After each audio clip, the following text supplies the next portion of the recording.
On this video, we're going to make the rack housing into the rack and pinion assembly. So click make and then select this cylindrical and this one. They should be concentric. Okay. And then select this one and select this should be also concentric. Alright. Now there is an error because this one is not exactly in center. So we have to delete the first mate that we did. Okay. And then this cylinder and this cylinder rack housing, we make it parallel. Check.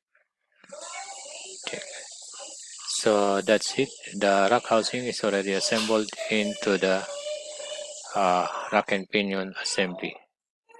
Okay. So there's a bit off center, that's why they cannot be concentric.